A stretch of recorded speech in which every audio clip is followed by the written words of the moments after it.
Hello, I'm Rob Fowler. I manage the Student Money Advice and Rights team at the University of Derby, and today I shall be talking to you about student funding for full-time undergraduate students. Okay, whilst at university, you'll have two main costs, your tuition fee costs and your living costs. Tuition fee costs, that's the amount of money that it will cost you to go to university each year, and your living costs will be anything from accommodation, whether that be in university halls or private rented accommodation, utility bills, food, travel, clothes, everything all the way down to books, pens and paper. There are various elements of support available to pay for these things. You can take out a tuition fee loan, there's a maintenance loan, which is the living cost loan, there are grants for dependents, and there are university bursaries. And we'll have a look at each of those areas in turn during this presentation. The tuition fee loan is the loan of £9,250 available from the Student Loans Company. It's available each year to pay for your tuition fees each year. It's non-means tested, so it's not assessed on anybody's household income. And it just means that if you take out the tuition fee loan, then your fees are paid on an annual basis to the university by the Student Loans Company. Be mindful that you don't have to take out any of these loans, but if you don't take out the tuition fee loan, for example, you will need to pay your tuition fees up front on an annual basis. The maintenance loan is the living cost loan, so that's the loan that pays for your accommodation, for your food, for your clothes and your travel. There are two elements of loan available. There's the loan for living away from the parental home, and there's the loan for living at the parental home. If you're living away from home, you get slightly more loan than if you were living at home and commuting to university. The maximum for living away from home for 2020-21 is £9,203 a year. The maximum for living at home is £7,747 a year. Additional maintenance loan is available for students doing healthcare courses due to the extra length of the academic year for those courses. The slide here just shows you how the loan is broken down. So you've got the maximum in the first column. The middle column is the amount of the loan that isn't means tested, so is available to everybody. And the right-hand column shows the amount of the loan that is means tested, so is based on household income.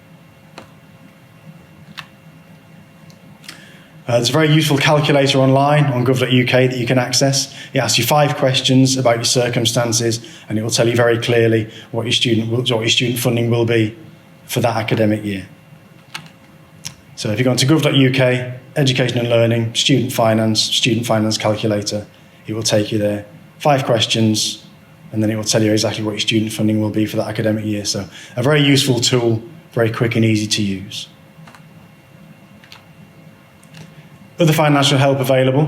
There are grants for dependents for students who have child or adult dependents whilst at university. There's the parental learning allowance for students who have children or a child. There's the childcare grant for a student who has a child with childcare costs, and an adult dependents grant. Now that's available for students who have an adult dependent. Normally that will be a partner who isn't working.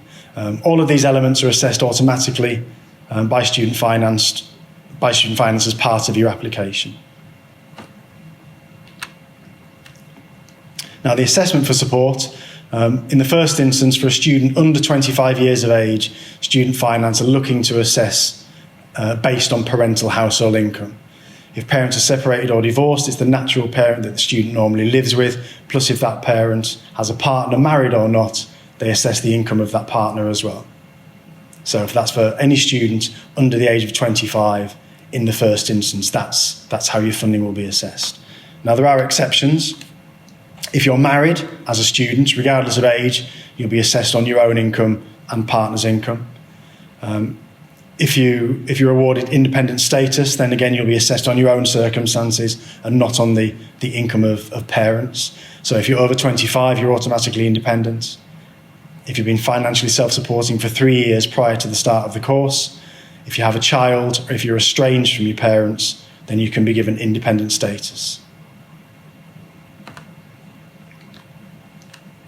Once assessed, and once you've enrolled at university, your loans are paid in 3 instalments over the academic year. First instalment in September, second instalment in January, and the final instalment in April. Now, you will receive a payment schedule prior to the start of your course once your funding has been assessed, and it will tell you exactly on what date and what amounts you will be receiving from the student loans company. None of the loans that you take out will be repayable until after you complete studies or you stop studying. So it's important to look at repayments and see how they will affect you in the future, and what they mean to you going forward. Whatever loans you take out, maintenance loan, tuition fee loan, are put together into one amount that is outstanding and one amount that is owed to the government over the repayment terms. At the moment, the repayment threshold is £25,725. So that's gross income. So anything you earn under that, you're not making any payments. If you earn over that threshold, then you start paying back at 9% of your income over that threshold. Any balances remaining will be written off after 30 years. So it's only the student that pays the loans back. It's not the parent, it's not the students, it's not a future partner, children or grandchildren. It's just the student based on their earnings over a 30-year period. Now, if we have a look at that, just to give ourselves an idea of what that looks like in real terms. So up to the threshold of £25,725, there are no payments made back to the government on a monthly basis. Once you reach the threshold, it's 9% of your income over that threshold, which equates to around £7.50 per month for every £1,000 that you earn over the threshold.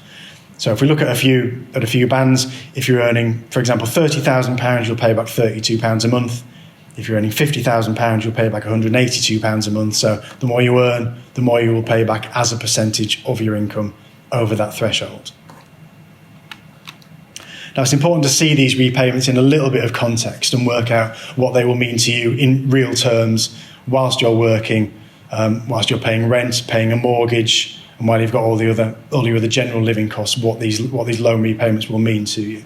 So as a repayment example, a student in the future earning £30,000 a year will be paying income tax of around £250, will be paying national insurance of around £214, and their student loan repayments, which will be 9% of their income over the threshold of £25,725, will equate to £32 per month, taken as stoppages at the same time as income tax and national insurance.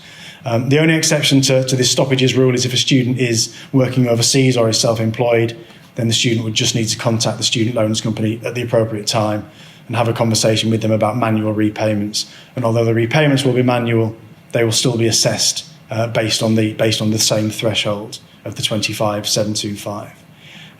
Again, as an example of paying repayments of £32 a month, if we take it as a very basic average over the lifetime of the loan, which is 30 years, the student will pay back just over £11,500. So it's clear that not all students will pay all of their student loans back. Again, a table just showing some average repayments. So again, under the threshold, no repayments. So no repayments over the lifetime. If a student, for example, averages £30,000, they'll pay just over £11,000 back in the lifetime of the loan. If a student averages £50,000, they'll pay back £65,000 of their loan. So again, some students will pay nothing back. Some students will pay all of their loans back, but most students will pay some of their loans back. From September 2020, there is additional support available for some students. So students undertaking nursing courses or any allied healthcare courses will be eligible for a maintenance grant. There's very little information available to us at this moment about how these grants will work, how they will be assessed, how they will be paid, and how they will affect any other funding, if at all they will affect any additional funding. What we do know is that students undertaking nursing courses or allied healthcare courses will receive a grant of £5,000 a year, non-means tested, to help with their living costs.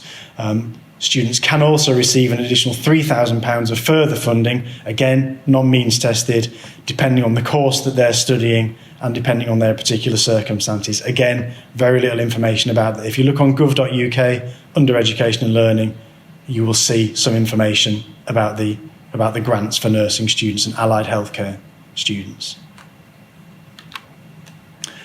Other support available at universities, and it's very important that you're aware of this when you're looking at universities, are university bursaries, sometimes called scholarships, sometimes called bursaries. It's essentially additional money that universities will offer a student or award to a student to help support their costs whilst at university based on a particular set of circumstances and a particular set of eligibility criteria. Sometimes bursaries can be based on household income, academic achievement. Sometimes they're based on geographical location. There's lots and lots of different bursaries available at various universities. At the University of Derby, we have the university bursary of up to £1,000 a year. We have the academic achievement scholarship of up to £1,000 in your first year, and also the Buxton Elite College bursary for students coming to us from Buxton or Elite College or from the Access to Higher Education course, and that is again £1,000 in the first year. The University of Derby bursary is the bursary that's based on household income, up to £1,000, and that's per academic year. So each year progressed, stage 1, stage 2, stage 3, for example, the university bursary will be available. It's based entirely on household income. Household income up to £25,000, the student will receive £1,000 per year. Between £25,001 and £36,592, the student will get £600 a year.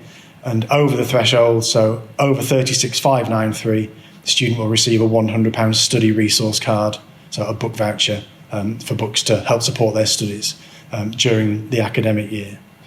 This bursary is based on progression. It's automatically assessed like all of the bursaries at the University of Derby, so there's no application. We assess them automatically based on your circumstances and based on the information that we have. And if you're eligible, you will receive one or more of these bursaries.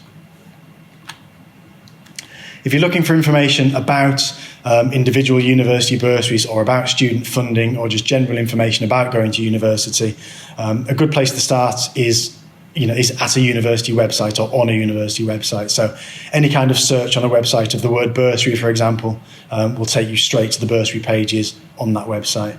Gov.uk, again, under education and learning, is a very good place to find information about student funding. Student Finance England have their own information on a site called the Student Room.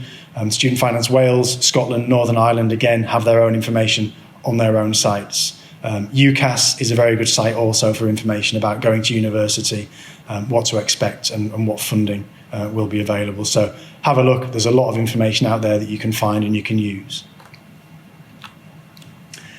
If we're giving essential tips, the first one would be to apply for your student funding as early as you can. The student funding application will open normally in the February before the September when the course starts. So, for example, students starting in September 2020, the funding application went live at the end of February 2020. So the application is normally live a good 7 months before the student starts at university. Always apply early. If you apply before the end of May, then Student Finance will guarantee that your student funding is in place for September. If you leave it beyond May, June, July, if you wait until clearing, if you wait until August, September, then you can still apply for your funding at that time, but the assessment times can be significantly longer. So if you don't apply till August, you may not get your funding through until October, November. So apply early is probably the key message. You don't have to have a confirmed place on a course in order to apply for your student funding. The application will ask you what university and what course. So put down the university you think you're going to and put down the course you think you're going to do, and it will assess you on that basis. Student funding is the same nationally. It doesn't matter what university you're going to. It doesn't matter what course you're doing. The funding is the same. So apply early and apply on your best guess.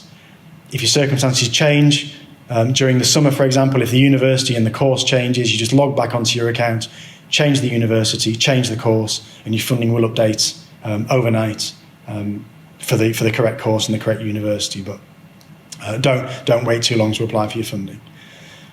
Because you can apply for your student funding very early, and because there's the student funding calculator available online, you can get a very good idea of what your funding will look like when you start university. So it's a very good opportunity to sit down and try and work out a budget. It can be a very, very basic budget. Have a look at your university accommodation. Have a look at what you think your general living costs will be over a term or over the academic year. Compare that in another column to the funding that you're going to receive, and then from there, work out, if you'll have enough money to pay for your accommodation and your general living costs. If it's clear that you won't, you can have a look at how you can supplement your income whilst at university or during the holidays, for example. There's always lots of opportunities to work whilst you're at university, whether it's maybe working on campus at the university or working in the local community. There's always a lot of opportunities. Supplementing income and working for students is a very personal thing, and it can mean different things for different students. Some students will find that working whilst they're studying fits nicely in with their studies. Other students will be doing a course where it may not be appropriate for them to work whilst they're studying, but you will know yourself, what works best for you. And at the end of the day, don't panic is always the key message. There's a lot of information out there. There's a lot of things to think about and a lot of things to do. But essentially, if you're coming to university, you will need some money to pay your tuition fees, and you will need some money to pay for your general living costs. You can take out a tuition fee loan to pay for your fees. You can take out a maintenance loan to help pay for your living costs. So try not to be overwhelmed by the amount of information out there and the processes that you need to go through. If you need to talk to anyone at the university, you're very welcome to contact us directly. You can contact my team, the Student Money Advice and Rights team, via email at smart@derby.ac.uk. We are part of Student Wellbeing, so you can get us through the generic Student Wellbeing address of studentwellbeing@derby.ac.uk. Okay, thank you very much for listening. Thank you.